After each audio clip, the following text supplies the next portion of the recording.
I'm Nick Westergaard, and this is On Brand, helping you tell your story. Regina Dowdell is a digital-minded marketing creative with an entrepreneurial spirit focused on helping individuals and companies change the world. Through effective communication, thought leadership, and a strong digital presence, Regina has supported forward-thinking organizations across all industries, from nonprofits to technology to startups, in spreading their messages and scaling for over 15 years. As a content solutions consultant at LinkedIn, Regina helps organizations craft impactful content strategies that are creative, effective, and help them reach their business objectives. An avid traveler and self-proclaimed supermom, Regina is based in New York City. My interview with Regina Dowdell is coming right up. But first, Regina Dowdell, welcome to On Brand. Thank you. Thank you for having me. So, you've described yourself as a digital-minded marketing creative with an Mhm. entrepreneurial spirit. A lot of That is, words. it's a lot. It's basically a triple threat. But what does all of that mean for you and kind of your brand story? Yeah, I think for me, sometimes people can have one or two of those and not the other. So I thought it was really important to identify that yes, I am digital minded, right? So we're thinking about how you come across digitally and we're looking at the numbers and we're doing all the analytics and optimizing, but the creativity is there as well. And just really making sure that I'm aligned with the people that I'm working with, not just with their goals, but who they are, how they want their brand represented, and how we can bring that to the forefront creatively to reach those goals. So, you talk about bringing that to the forefront, and in your work as a content solutions consultant at LinkedIn, you help organizations do just that. What do you see in terms of brands getting right on LinkedIn right now and brands getting, well, not so right? Yeah, we won't use the word wrong, right? Because Oh, that's the no-no no. word. So no W word. But I think a lot of people are very hesitant to lean into their like true brand story and really bring things forward in some of their marketing.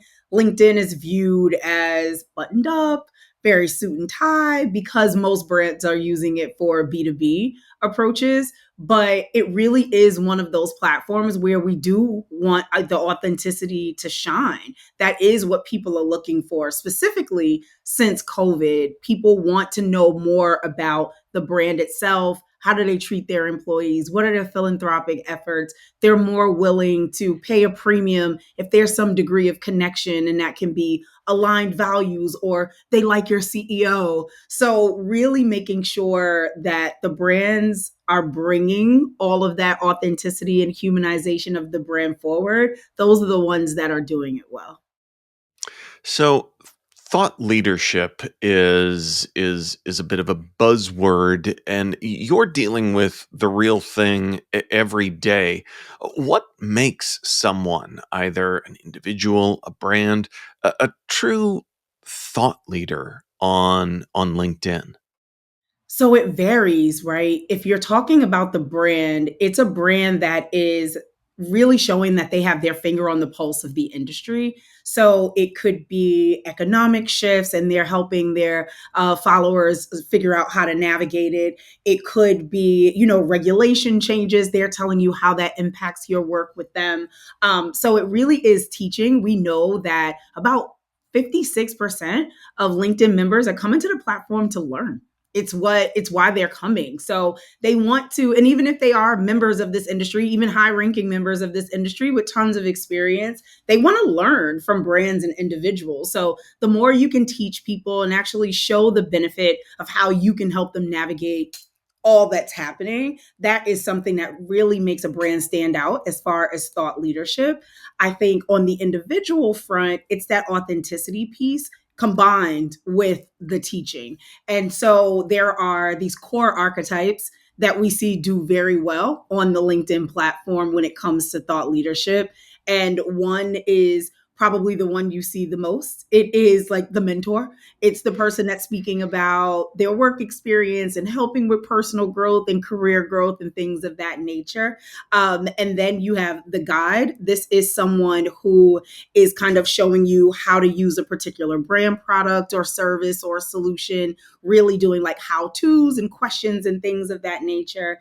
And then you have the one who is speaking all about the industry. Here are my trend aspirations. Here's what I think is going to happen. Here's what's happening now and how you can go through it. And then you kind of have like the company man, the person who's like, this is the best company in the world. Look at all of our philanthropic efforts. Look at what we did for our employees, those kinds of things. So, the thought leadership, mainly, of course, people can be hybrid when it comes to these archetypes, but those are the four main archetypes we see do really well as far as thought leadership. And people who do it successfully kind of move around those four to really give the LinkedIn members what they're looking for and humanize their brand in the process. Yeah, you talk about the archetypes, Mhm. and it makes me think of another favorite topic of yours and mine, and that's someone's story. Mm. And I think in terms of sharing that, sometimes we run into what you talked about earlier, that professional, personal, what's the right mix? How how am I supposed to show up on LinkedIn? So how can personal brands, individuals navigate that? Yeah, it again, this is the authenticity piece. Again, you are going to hear me say that a million times. Just brace yourself. But it's the authenticity piece again, right? It is when you're giving this work advice and really bringing yourself forward in your thought leadership organically, who you are, what you've been through, life experiences, work experiences, etc., they're going to come through.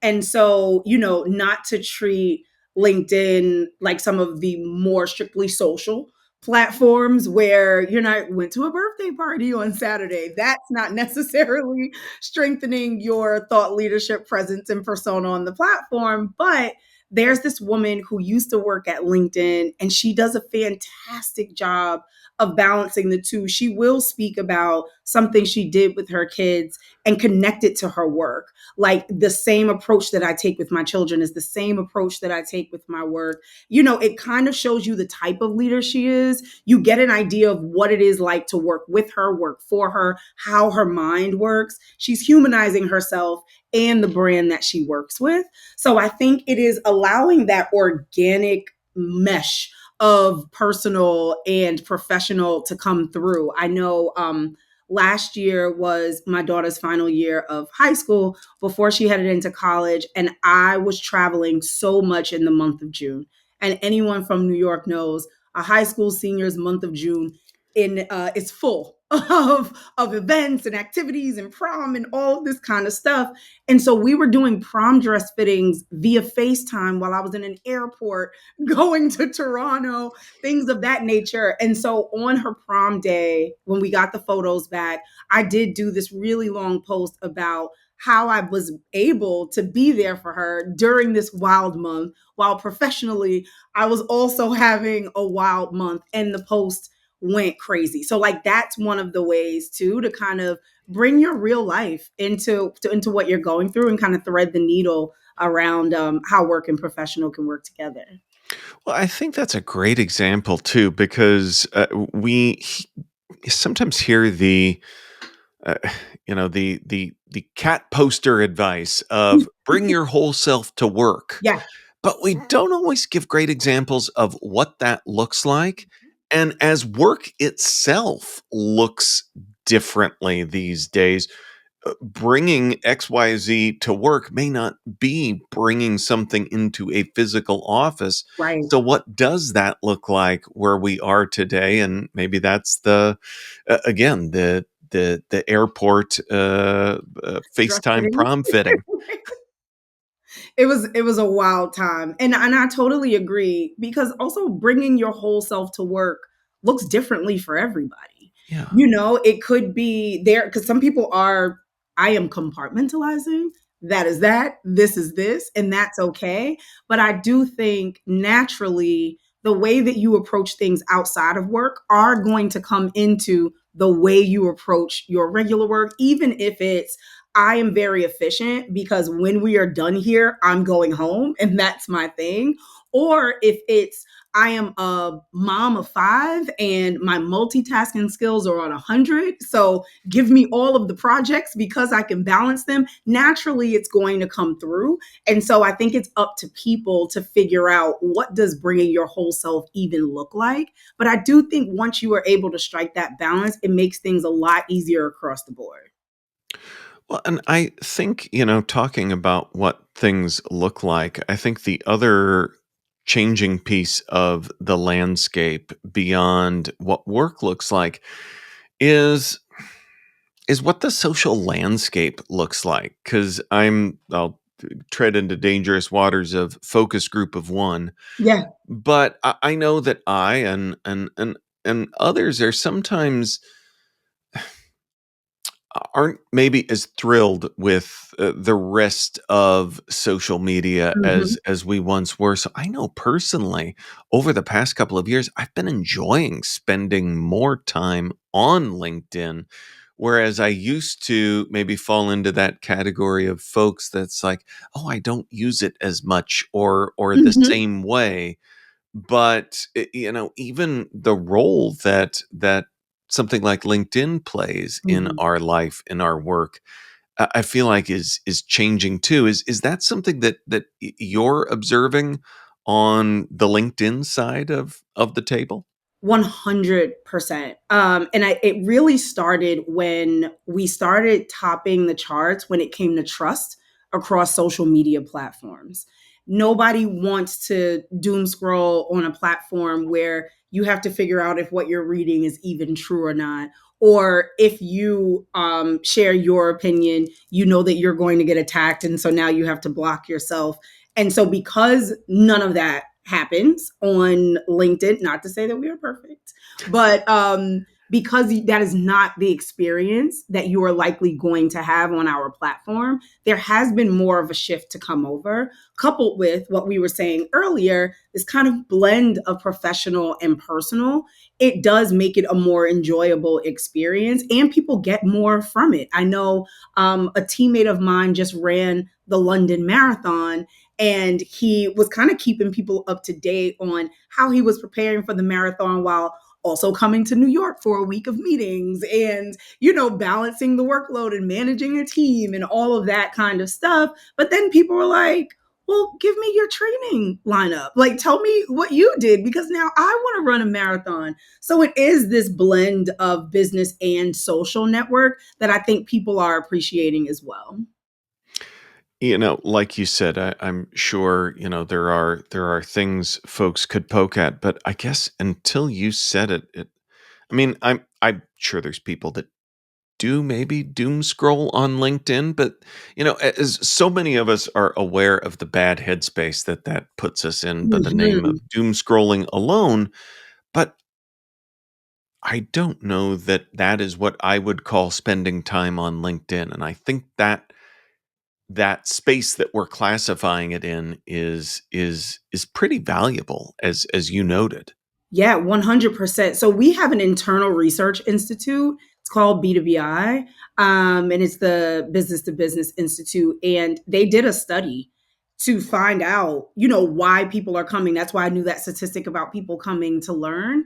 So we know people aren't coming to LinkedIn to doom scroll. They are coming for very intentional purposes.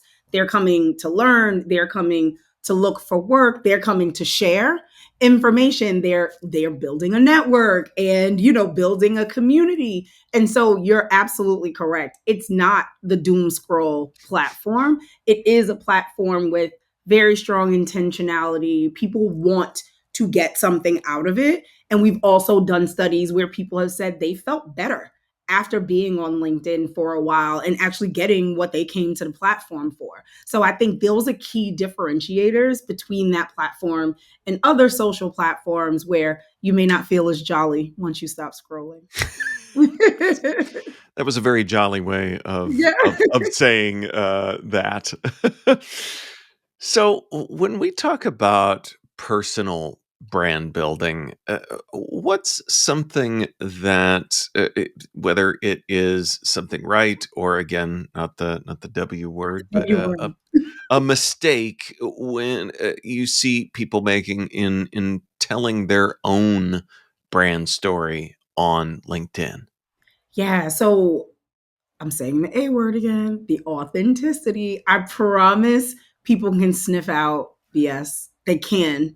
And so you do want to make sure that what you're starting out with, the way that you're starting out, your voice, your tone, all of that is organic for a number of reasons. A, people can tell when it's not, but also B, you want to be able to sustain it, right? The real way to build your personal brand is to be consistent and keep it going. That becomes so much harder when you're being someone else, when that's not who you are. So you want to make sure that the authenticity is there from the start. In addition to the authenticity in your voice and tone, what you're speaking about. Is it what you really care about? Is it something that you will want to care about and speak about for a consistent period of time? Because if you're, of course, other topics will come up and you can bring them in, but your foundation is your foundation, right? And so if that's not really who you are in 2 years, you're like, I don't care about that. I'm done with that. That's not really going to bring your audience with you. When it comes to things that people don't get quite right, I think is when they start to use LinkedIn as a diary. So they get a little too comfortable. And then there's lashing out at, I've seen lashing out at competitors. I've seen snarky remarks about others in the industry. That is not building thought leadership well. I've even seen brands do this. I actually had a thought leadership meeting with a brand out in San Francisco not too long ago. And their number one question was, how do we get this person to stop talking bad about us? It was the CEO of a competitor brand. And they were like, can we tell him to leave us alone? I was like, what is happening in this space? So those are some of the things I see wrong, where people get a little too comfortable or a little too provocative, and then it just turns others off from not just you as an individual, but also, as a brand or anything that you're representing. So I'm going to see your continued reference of the authenticity A word and raise you to another A word that I wonder if there's a struggle between these A words. And I'm talking about AI Mm. and so many. Hey, look, our content just got so much easier. We can have AI. Yeah. And that was the first thing I thought of when you said in your last authenticity reference that people can smell the BS. So, Mhm. how do we avoid giving off the smell of BS and still embrace AI? Yeah, and its efficiency. And so I think this is something that we've delved into a lot, especially my team as the content solutions team, because we are the ones who are consulting with and advising our clients on how to leverage the platform well and efficiently. And of course, we've integrated a number of AI support tools.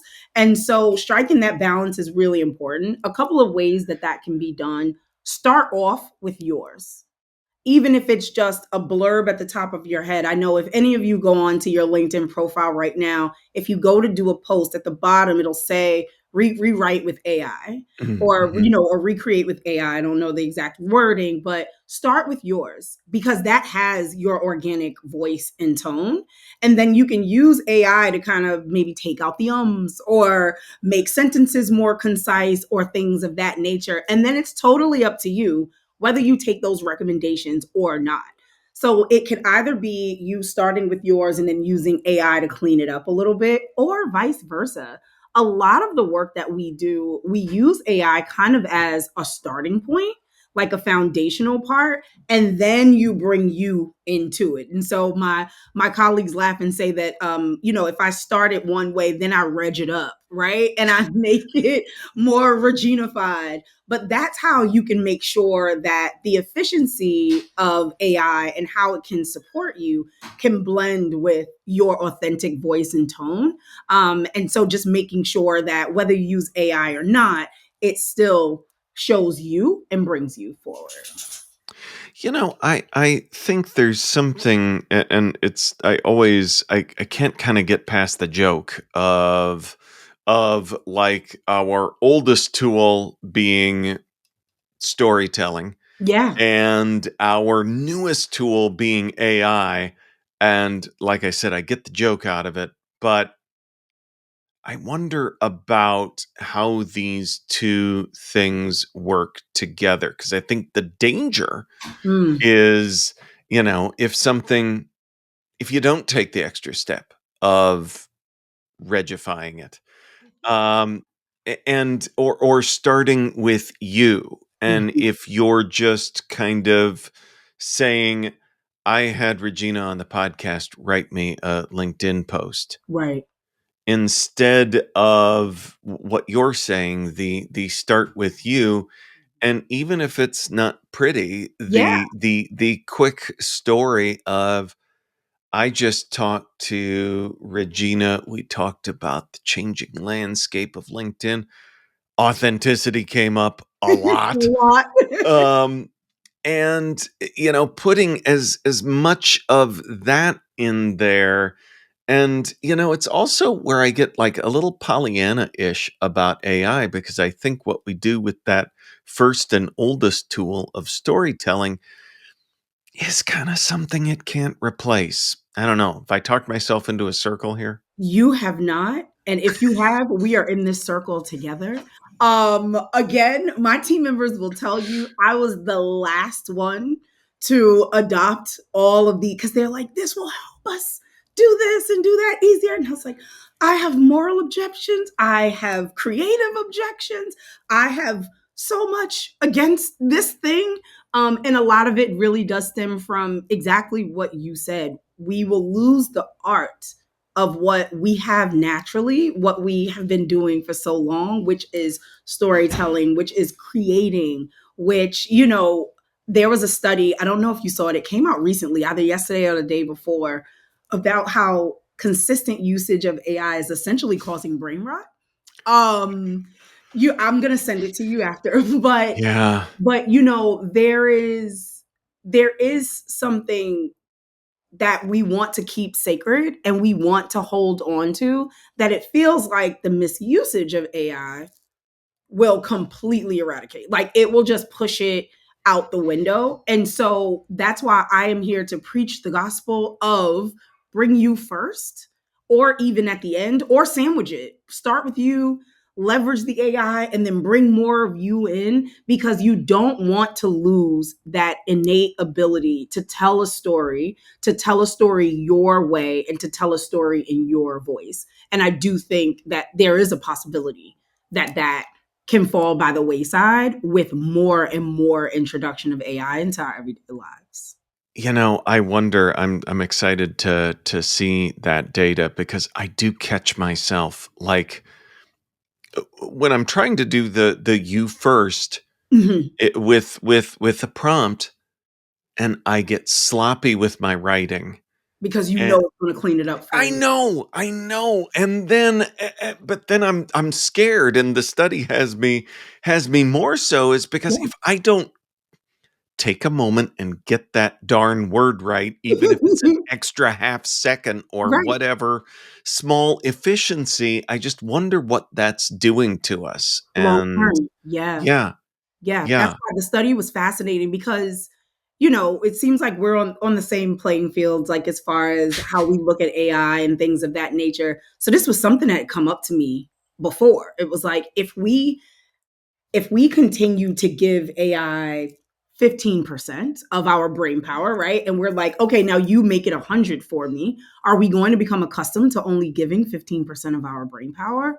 Is that what's going to happen? And this study is essentially showing that yes, that is what's going to happen. And so I think it should be more widely spoken about, this study, but I also feel like it's something to push us forward. We just have to be more cognizant about it, right? There are a number of ways that AI can help us with the way that we're bringing our stories forward and pushing our creativity, but we can't get lazy with the foundational steps. We have to be able to make sure that we're maintaining our innate creativity and abilities and truly just using AI for optimization. Yeah. Yeah. That's important, I think, and I'm also sitting here thinking with, my academic hat on, we hear from and have for as long as I can remember, what's the biggest thing that you need from graduates, from employers? And it's critical thinking. 100%.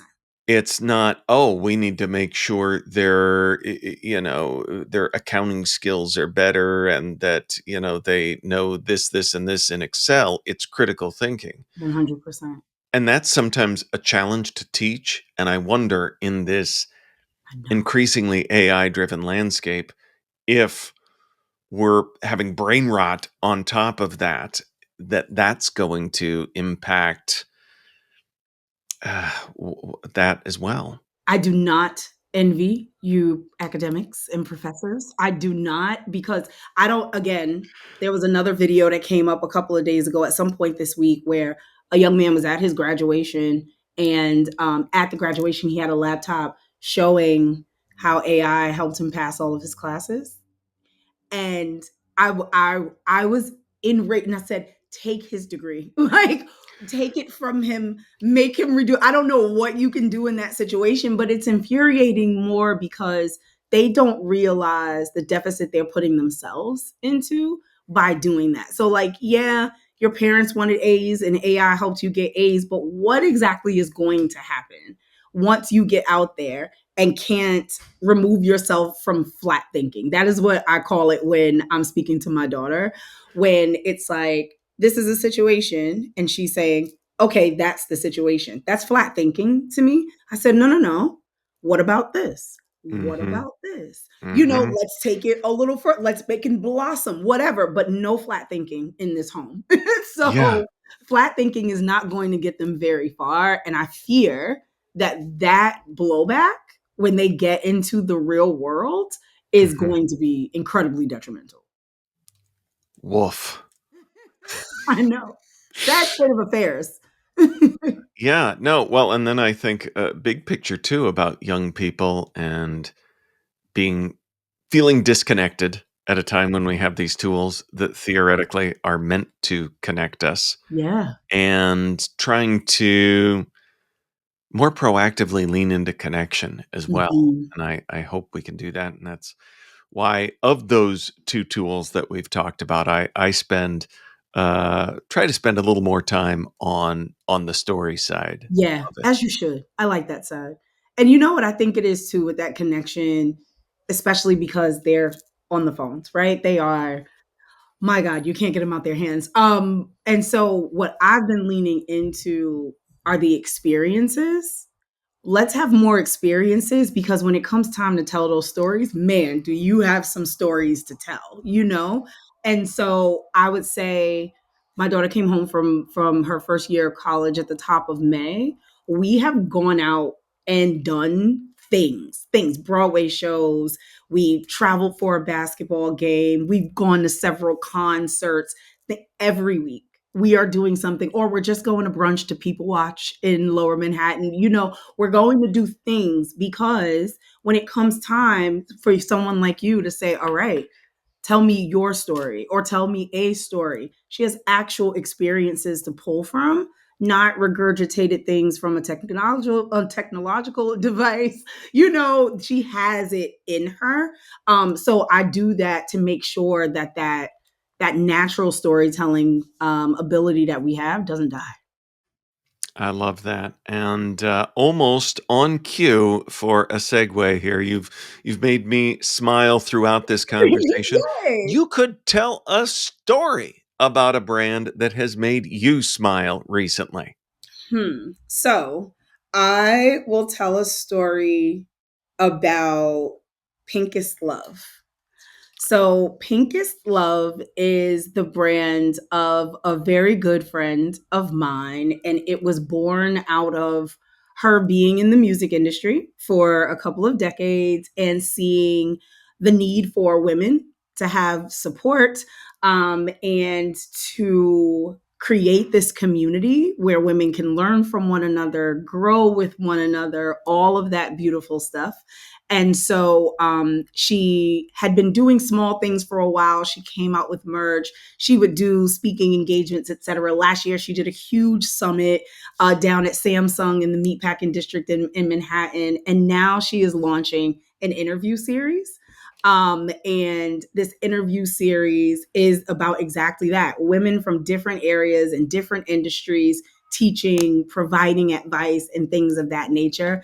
And so seeing her find all of these different avenues to share that information and really make the impact that she wants to make with empowering this group where she saw a gap and they weren't getting what they received has really warmed my heart. And I was the initial interview for the series, so that'll be coming out too. But I think, just seeing how she's evolved her brand to really meet people where they are. Do you like live events?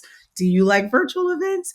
Do you like intimate keynotes? She's providing everything to really meet people where they are and stay true to her values and missions of her brand. So it makes me smile. That is an awesome story and an awesome smile. Regina, where can folks go to learn more about who you are and what you do?